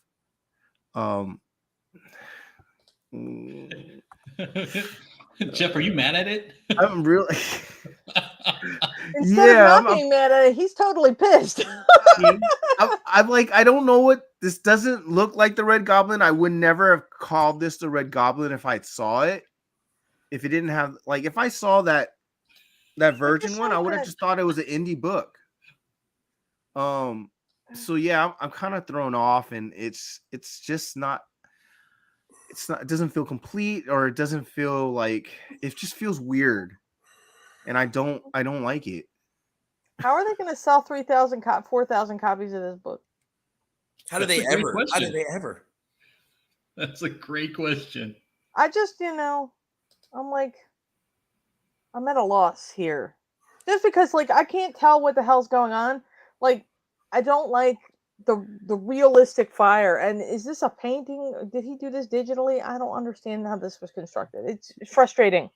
Yeah, I'm frustrated. That's been this whole panel's frustration with Mike Mayhew over the last few months, is that none of us can figure out like what these elements are. We've noticed a lot of what looks like photo elements in some of his stuff. We've noticed some things that look like a mixture of elements in some of his stuff, which doesn't look like they're supposed to be that way, but they're that way. Man, I remember the Mike Mayhew of old. I'm thinking of like those Vampirella covers he did back in the early thousands. They're amazing, like fully painted, beautiful stuff. Like, where is that Mike Mayhew? Where did he go? Because, man, I want that guy back. Did he put bushy white eyebrows on the fireballs? He did. He did. What the hell? I am so concerned for this guy's safety. Was this made with AI? This looks like AI art. This is some shit I would probably agree with that. Maybe he asked the AI to do this. Maybe he said AI. What would it look like if the Snow Miser and Satan got together? It's Snow Miser. Thank you. The eyebrows. Oh my goodness. I'm having serious issues. Oh, look, it's giving me Santa Devil vibes. Yes, Katie. And at $50 on top of it. What? Haunted Holiday. What? $50, dude? What are you guys smoking? Like, shape of his head is weird. It's just weird. They're trying to make all their money back on the first 50 buyers, is what they're trying to do, which is horseshit. So yeah, but I mean, like, what does it cost? I mean, I want to know what it costs to do a Marvel cover. It costs so whatever cover price is, about half that per book times 4,000. So if this is a $4 book, then $2 a copy times 4,000. Plus whatever, plus paying the artist as well, which is usually $500 to $1,000 for the commission in the first. Plus all the shipping. Like $10,000. So $10,000-ish per book. No. Cramp is on fire. Yeah. So I mean, at $50, to cover. This guy's going to drag kids off that are bad. This guy's going to drag off bad kids and haul them to hell, I guess. That's what it looks like. All right. So you've got to sell 200 of them to make your at $50 a pop to make your money back. I don't even see them selling 200 sets. I hope they do, but demonic Rumpelstiltskin. Not for me. There you go. Not for me, baby. All right. What about this one right here? Cosmic Ghost Rider #1, LE of 600 for $40 by Felipe Masufara. You can find it at KRS, Carnivore, Mutant Beaver, East Side, and the Comic Mint. Each one of them has 600, yeah? I think they better. Across. So the 600 total. That's lies. Lies and fibs and lies. 600. We call this group out on this every single time. Yes, it's all of them. Yep. That's lies, but it's probably 600 across all of them, and then the remaining ones that they have are probably in case of damages. Mm-hmm. That's fine. But I like this art. I think this is pretty rad looking. Kind of retro futuristic, craziness. It looks insane. I don't know. I like it. I think it looks cool. I mean, I don't think I'd pay $40 for it because I don't know what this book is about, but I like it. Okay. Mike? So I think his style's a little bit too close to Alex Ross for me to really appreciate it. And then there's sort of like an airbrushed quality to parts of it, which kind of give it this weird 90s vibe, which I actually kind of dig. Remember those t-shirt like sellers in the mall that would airbrush like anything you wanted? Like, yes. Do you remember like going to like the craft shows and then because I remember going to like a craft show and I would see these people with like huge paintings or like you see them like they put like the little disc down and they spray paint around it and then they put another disc over and they spray paint around that and it looks like a planet and like everybody's mind is blown for 30 seconds. Exactly. This is, that's what that kind of, I get that feeling out of a bit of this. It does, which I kind of don't mind that I can appreciate it. But I kind of want the whole cover to look like that. Yeah. Instead of just like the elements that do like his legs specifically, the bike, like some elements have that and other elements look a little bit too Alex Rossi to me. And that mashup doesn't quite do it for me. If you're going to go full on 90s airbrush nostalgia, just do it. Because that would go all the way. I think I would kind of dig that actually. I'd kind of like to see that. The more I look at it, like the more things I'm kind of pulling out of it. Like I didn't realize that this skull guy was like a whole guy back there. I just thought that skull was floating back there. It's not. Yeah. Like it's like a head and shoulders. So I love the airbrushy elements. I don't love the rest of it, to be honest. So certainly not for $40 and not for $40 and being sold a lie. Yep. Exactly. And being sold a lie and on top of bag of lies. And this character was one of those like early Marvel, let's throw shit at the wall and see what sticks characters. And I have no love for any of them. I think they're all trash characters, including this one. So I don't love the book. I hate the trade dress too. The two elements that are combined on this cover don't do it for me. And certainly not for $40 to buy a lie. Yeah. All the above. This is a big hard pass for me. Checking all of your boxes. Don't buy it. Yeah, exactly. Okay. Obviously the $40 and the limited edition stuff. We'll get past all that. They've said enough. As far as the artwork, I dig most of it. It does give me that old 90s posters vibe. I guess the only thing I really don't like is the plasma looking flames on the Ghost Rider head, the big one. It's kind of a little bit much. But I'm saying that just because I want the contrast from the forefront, the character in the forefront, then I just want that depth. But it's not bad. There isn't a strong dependence on black. Normally when you see a lot of leather or shiny things, you see a lot of black.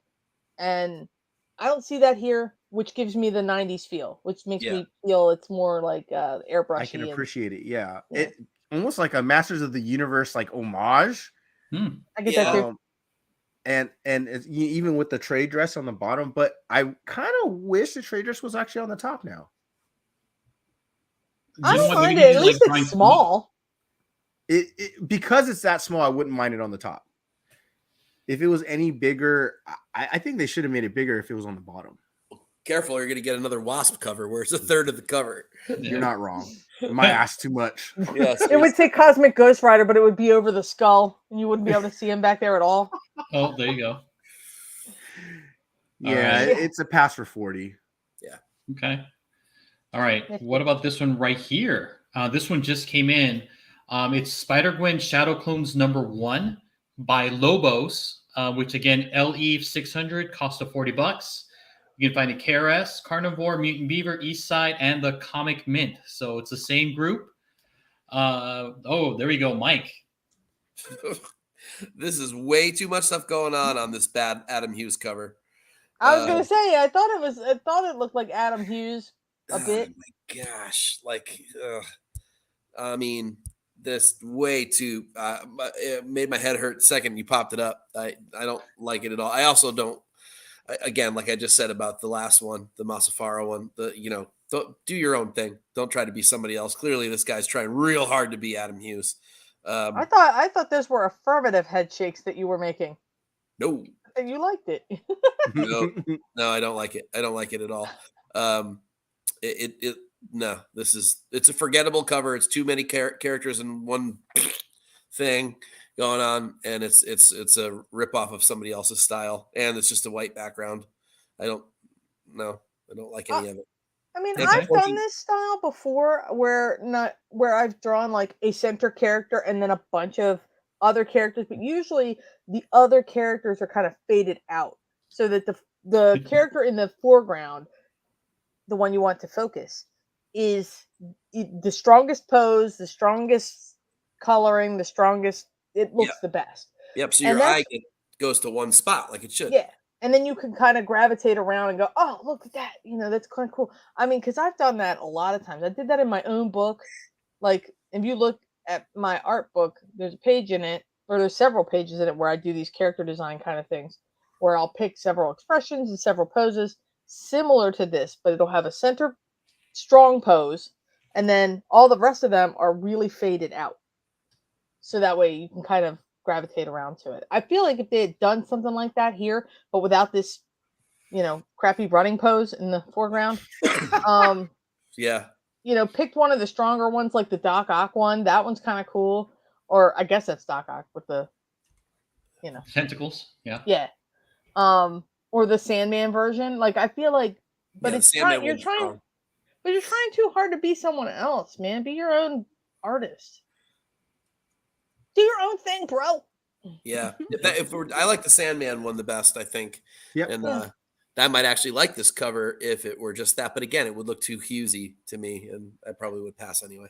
I mean, I don't mind the pose on the one on the bottom there. What's that? Like a saber-tooth kind of one? The Craven. Oh, Craven? Yeah. That pose is kind of really cool. It's just, man. Even the Rhino one's not bad. Yeah. I just wish they would do their own thing and don't be someone else. Don't color like someone else. Don't render like someone else. Do your own thing, bro. Break it up. All right, Jeff, are you mad at it? Yeah. Again, it looks like a sticker book that they put all the little stickers on there and just arranged it. I wish I had one handy that I could show you that I had done. I'll just show you my son's his little plastic lunch table where he sticks all his stickers over the top of each other. It's the same freaking layout. Yeah. And the same cutoff figures. I'm not mad at the Sandman, the Vulture, or the Rhino versions. It's just the Craven one's a little weird. The Doc Ock, it's like this is why when you have all these different characters, the proportion is off too, like in the sense of like that Doc Ock is so small and skinny compared to the rest of them. And then you've got this, I want to say it's probably like a Morbius Gwen. But the middle one is just it's such a bad pose. It's the hair looks terrible. It's not right. Like if that's your center picture, he did this completely wrong. I would have put a different character in the front then. This one's something stronger. Any one of the other ones was a stronger picture than that one in the middle. Mm-hmm. And he chose. It's a bad choice. It's just a bad choice. Yeah, so it's Morbius. The Morbius one looks very land.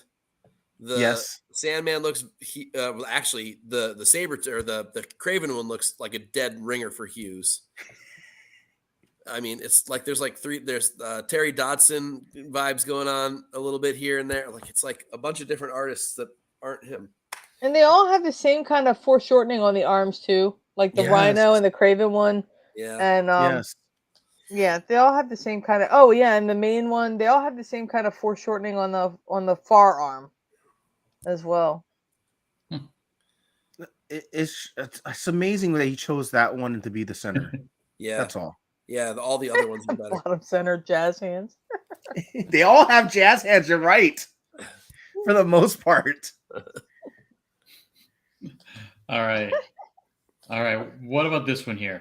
Oh yeah. This one here, Poison Ivy #9, Carla Cohen, Unknown Comics 616. I don't know what the LE or the cost will be. It does go on sale tomorrow. I can just tell you, I'm buying this one. I think it's gorgeous. I'm totally buying this. They just look too young to me. But otherwise, definitely pretty. Very pretty piece. God, they look like they're both 17 and 19 years old. I'm not allowed to look at it. We need an adult. They do. Man, okay, so it's quiet. So but how many Harley? I'm taking it in. I have not seen this image before, so I'm taking it in. Damn right, Apollo. I just love her eyes. Yes. Yes. I love the way some people, like some artists, can draw eyes because if you can get a good strong look at the eyes, it's just I don't know. I just feel like it makes the whole character. Damn it, I'm looking for something specific. Hold on. I mean, I have the same problem that we talked about before with the Harley Quinn covers where she looks 12 in them. They look a little young here, but if I'm looking just from an artistic standpoint, Carla is obviously a genius, and she's very much a self-proclaimed Perillo disciple. It clearly shows that she's figured out the same level of mastery and realism. There's cool background stuff going on in it. It's a gorgeous rendering. It really is. I kind of wish it were just Ivy. I really like that element better, but I don't hate either of them other than that they both look a little too young. But it is a beautifully painted piece. There's no doubt about it. It looks almost like she might have painted over a photo. Like the hands. Shut the front door. I mean, I would think that too, but I don't think she does. I mean, I've seen her process, and I don't think she does. The same thing as Selena. We say the same thing about Selena, but I've got 2 originals in my house, and there's no. I mean, they're just on chalk paper. I mean, they're gorgeous pieces. Some people, I guess, I will not believe it until I see it. Yeah, and I mean, do you have a Cohen, right, Alonzo? I have one coming. I got to hit her up again to get that commission set up. But but yes, I love me some Carla Cohen. Like, her art's amazing. I love it. So pretty. Like, has she ever drawn like dudes? I have not seen so. Any. I think I've so. not seen any. I want to say yes, but I don't think I've seen one. But these two, and she may have drawn the Joker, maybe, but I've not seen it. I'm gonna find that out. It's an interesting question. That is a good question. I feel like I haven't seen a piece of hers that I've talked about in a while. Like it's been a bit. But I definitely like it. I definitely like that she does more in the backgrounds than some of these folks do that just kind of do these, pin-up kind of covers where it's just like the Sears Portrait Studio background. I like she renders beautifully. If this is drink, everybody drink. But this looks like she painted over a photo. But I'm gonna say she doesn't. Does she works with real media? Yes. To be able to do this shit with like, right? I just have such admiration for people who can like create with real stuff. Like, I feel like when I color with like markers and colored pencils, that I am like a 3rd grader. And so when I like see people who like use oil paint or watercolor or any other medium other than just digital paint or like whatever, picking the specific brush in Photoshop or whatever, it just blows my mind. So if she does this, legit on paper, then she's better than I'll ever be. She's a fucking wizard. And I just high compliments. Yeah. Well, I just admire people who do that so much, it's not the years of training, to see someone do stuff like this. Oh God. It just kills me. It kills me. I don't see a single dude. Not one dude. Wow. Everybody just Googled her real quick. No. She talked, dude? No. So I mean, like, that's I like people that have a mastery of a certain physique, but these 2 girls look too young to me. But other than that, that's the only thing. It feels like she did Harley's face as her own portrait. Like she kind of got a little bit from herself, but she actually looks like who's that girl in Margot Robbie? No. What's that comedy Euro Trip? Are you thinking of Tara? What's her face? Oh, not Tara Reid. No. No. Oh, she did Elvis on Kristen Crook. No. Oh, she did. She drew Elvis. She did Elvis on a Department of Truth number 12. Ah. Oh. Yeah. The mystery has been solved. One dude. It's really good.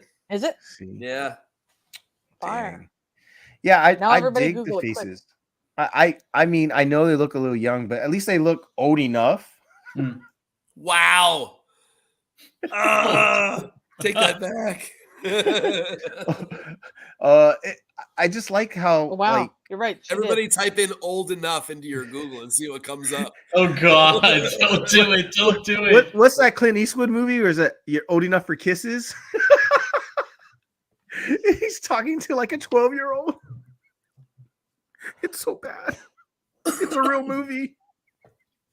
I like the etherealness of the face. This is like you're right. The eyes, especially on Harley. Oh my God.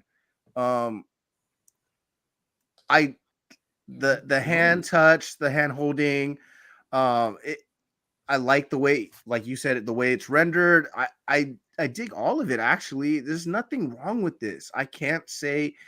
I can say for sure that a lot of her other covers can look younger with Harley on it.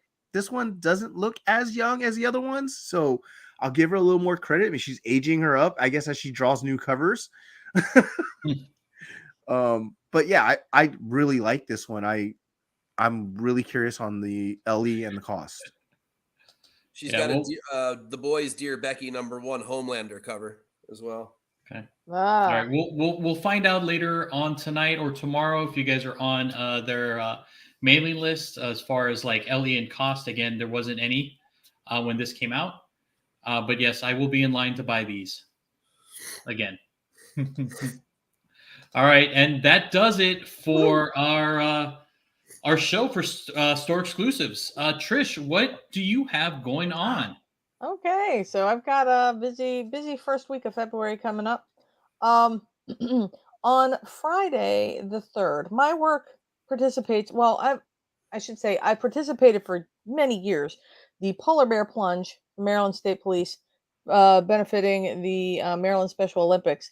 My cousin has been part of Special Olympics his entire life, and they've done wonders to help kids with special needs and help the athletes get to their events. The families and the athletes don't pay anything to participate. They just, go to the events. They have their world games. They do all this stuff. So the Polar Bear Plunge kind of pays for a lot of that. But now I work for a place that actually does it. So for years, I used to do a live stream where I would draw for, like $5 a hit. Mm-hmm. And people would donate the money to me and I would give the money to the Polar Bear Plunge. But since I'm doing it through my work this time and not on my own, that link goes to my plunge page, goes to, support me and my work's contribution. So they do the corporate plunge on Friday. They do the big plunge with everybody on Saturday. But since Saturday is busy for me, I can't go to that. I have to go to the one on Friday. And this will be the first time I'm actually getting in the water.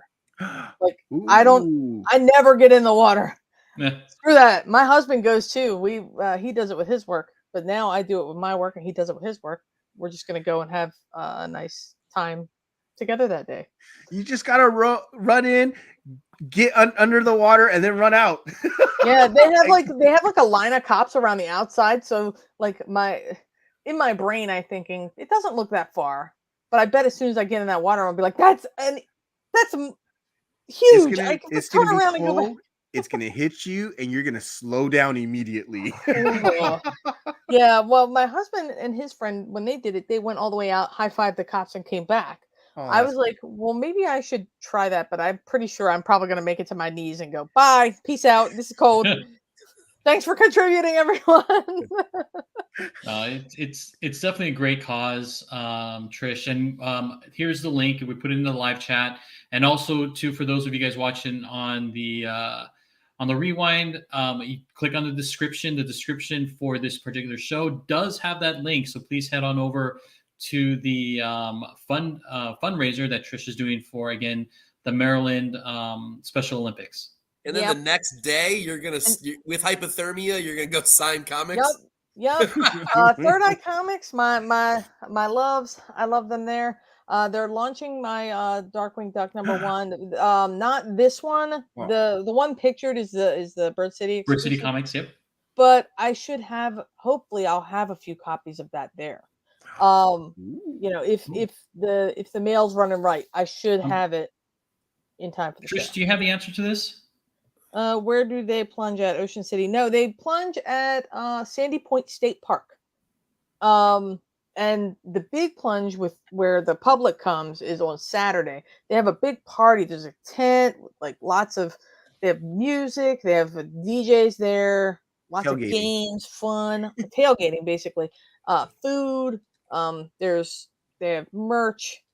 Yes, I bought Special Olympics hats and scarves and mugs. I freaking love it. So it's great. I love it. And it's not worth, I wouldn't drive to Ocean City to jump into the ocean. This is the Chesapeake Bay that we're jumping into. Yeah, it's still cold. Yeah, it's still cold, and it's still a pretty hefty drive. It's still like 40. Well, Third Eye it's like 45 minutes from my house, but it's still a good shop, and I actually go to Third Eye usually on my way to Sandy Point. It's okay. You get good seafood over there. Yeah, and my favorite lunch place is there, so Oh, I miss real seafood. Get some blue crabs. Fuck Tennessee. Yeah. No good pizza and no good seafood. Oh no! Evacuate. No, right. Yeah. And hopefully I'll take some video this time because usually I just hold the towels and stuff, but I'm actually going to try and go in this time. I set a goal for myself to raise $1,500. I'm at 625, I think, at last check, and that was from my own personal donation. So hopefully, more people come. And then I'll be at Third Eye sign in from 11 to 1. Okay. And I'm planning on bringing some, original art. Very nice. Throg. Yes. You lucky people. Rocket and Cosmo action. That's awesome. That one's I love it. Here, let me blow you up real quick, Trish. Here we go. Oh, lucky. I've got this really cool dark ride that I drew.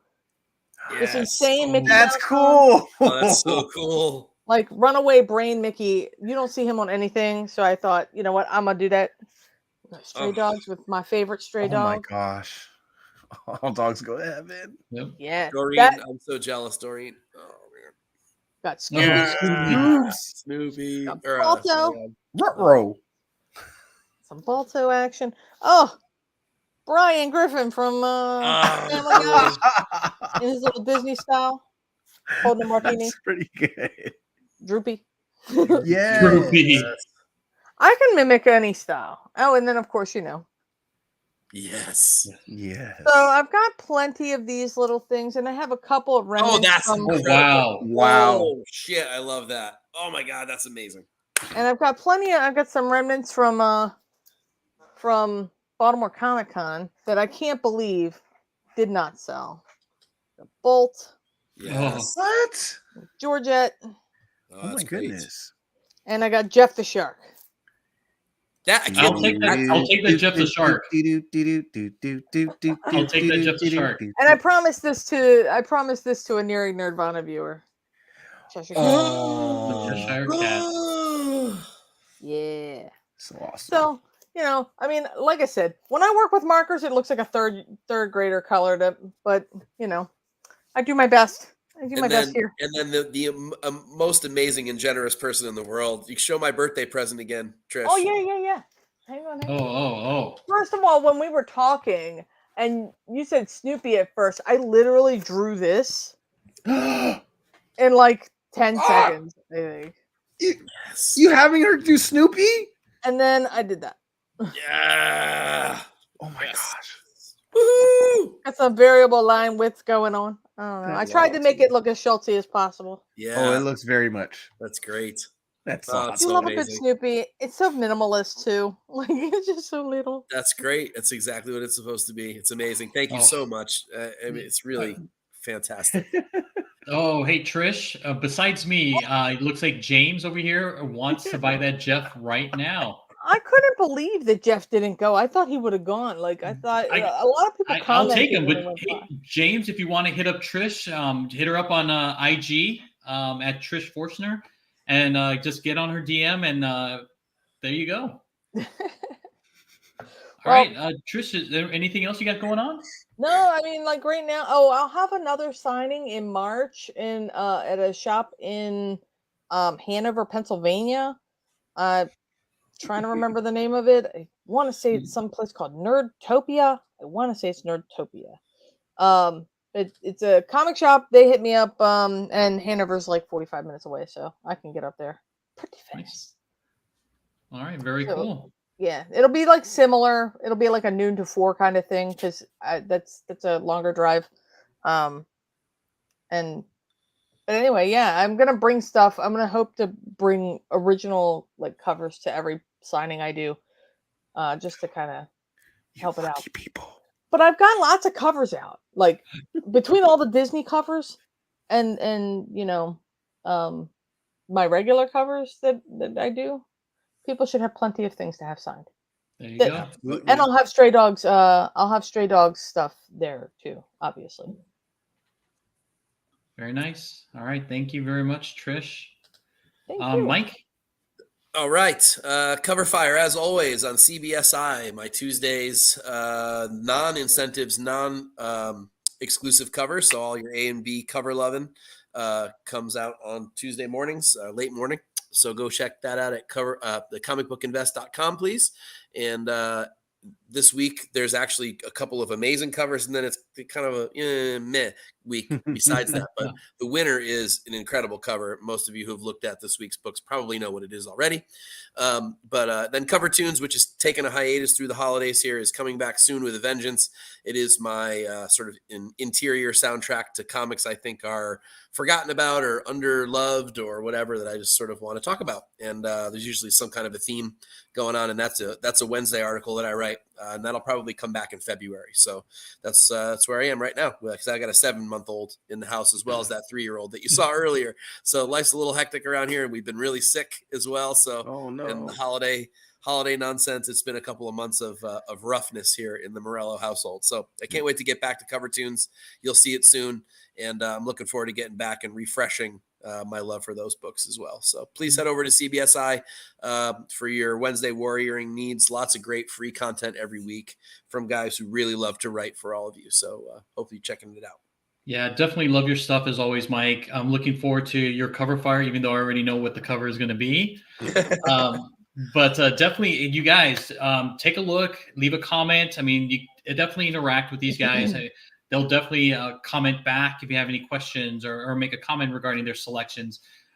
Again, just make sure to go hit up CBSI for, again, everything that you need for your Wednesday warring. Is that what you call it, Mike? Warrioring. Yeah, warrior. Your Wednesday warrioring.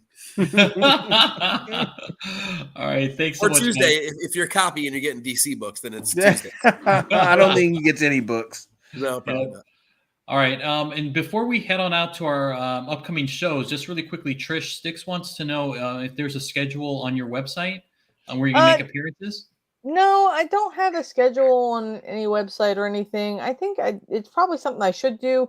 I don't have any shows planned coming up just because travel things, and I'm just, I'm like, I've got a whole issue of My Little Pony to do in a month, and then I've got I'm working on this new thing with our good friend Tony. All right, can't wait to see that. And then also, too, Doreen would like to know, and same thing with us here on the West Coast, WonderCon? I do need to come back out there. I'm not sure I'll get out there for WonderCon. However, I'm planning a trip anyway, or I kind of got the beginnings of one. I don't have any dates or anything planned yet, but my best friend is out there.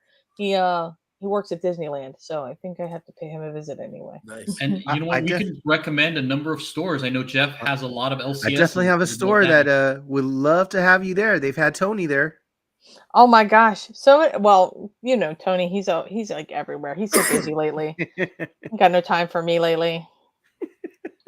There's Tennessee shops that I know I already know one that would have you right away if you came here too. And then SDCC maybe. Oh no, I did SDCC. That was a lot. I don't have any plans for SDCC for 2023. Heroes. Now maybe I won't get COVID there this time. Lightning can't strike twice in the same spot, so get the same booth number. Hope not. The same booth number. Yeah. You know, wear a hazmat suit. Exactly. Yeah, it was the Wild West down there. It was great. Then really quickly for our upcoming shows, just as a quick shout out to Nearing Nirvana. Tuesday we have Comic Book Women at 6:35 p.m. Pacific Standard Time, 9:35 p.m. Standard Time or Eastern. Wednesday we have Mondo Mail Call. Thursday, Long Story Short. Friday, Nearing Nirvana, and then Saturday morning Toy Box on Saturdays. And just to kind of go over Team Nerd Herd shows, we have Mondo Mail Call with special guest Nokazo Comics, aka Ricardo. He's going to be on our show this Wednesday at 7 p.m. 10 Pacific Standard Time, 10 p.m. Eastern. And then, as always, Jeff, what do we got on Saturdays? Saturdays, we've got our Saturday morning toy box where we talk about all like these new upcoming releases for anywhere from Hasbro to Lego to Funko to Sideshow to Hot Toys, anything and everything just about we talk about. And it's at 10 a.m. Pacific time, 1 p.m. Eastern time on Nearing Nirvana. All right. I forgot to mention, I'm also going to be on Nearing Nirvana on Friday. Oh, that's right. With the ladies. Nice. And also I'll be on a show with TM on the 30th. Nice. You're going to be on one with Travis? Awesome. Mm-hmm. Very cool. Very cool. Can't wait for those. So make sure you guys tune those channel, TM Nerdy's channel, and then also be back here on Friday. Yep. And it's always here. Always here. Like, comment, subscribe, all that. And then always cover price. Make sure to use that code Nerdvana14 for 30 days of unlimited cover price for only 99 cents. And also, don't forget Bird City Comics local man. You can save 10% off your purchase using code TNH10 at your checkout. And usually I have Big Rob handle this. Jeff, you want to handle this? Yeah, sure. If you go to displaygeek.com, on your very first order, you can get 10% off if you put in Team Nerd Herd. Again, that's displaygeek.com, and you can get 10% off your first purchase with Team Nerd Herd. It's a lot of shelving, a lot of protective cases, stuff like that for your Funko Pops, your figures, action figures, vinyl toys. Go check them out. All right. Thank you very much, sir. All right. Thank you once again, Trish. Oh, there you go. Thank you again for coming on our show and gracing us with your presence and providing your expertise as an artist. Anytime. I'll come we love having you. So feel free to anytime you'd like to pop on by to hit any of us up. Again, it's a pleasure. We'd love to have you.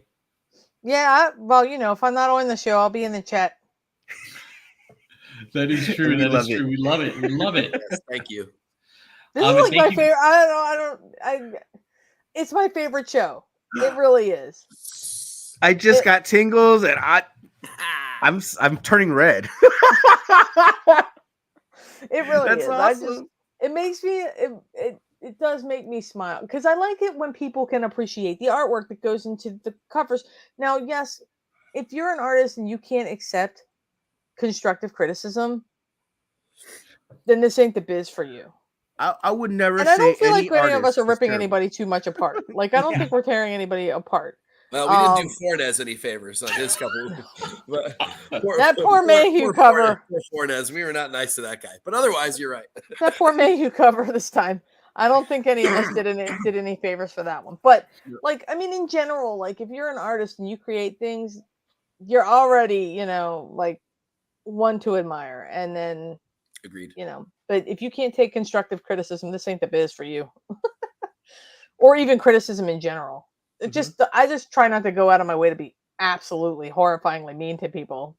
Just don't be mean. Please everybody anyway, right? There's going to be there's artists that these guys like that I just don't like. I don't get it, and that's fine. And there's probably for all the Perillos and Carla Cohens and Selena's out there, I'm sure there's people that just don't like that stuff either. It's too realistic for them. So just for everybody, people are freaking wizards though. If you can paint photorealistically, you're a freaking wizard.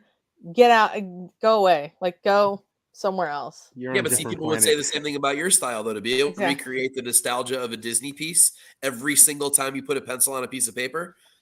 And you could Disney-fy anything. And I have to go away. Then I have to go to another. I can't tell you how often. Okay, so this is just a little side anecdote. When I was a kid, I used to work at a grocery store, and there was a guy there who was an artist. And as an artist, he would paint murals and things, and he had this very impressionistic kind of style, very kind of surreal, whatever. He always would look down on me for drawing cartoons because he didn't think it was real art. And he always made a mention of it to me when I would show him or show anyone a piece that I had done.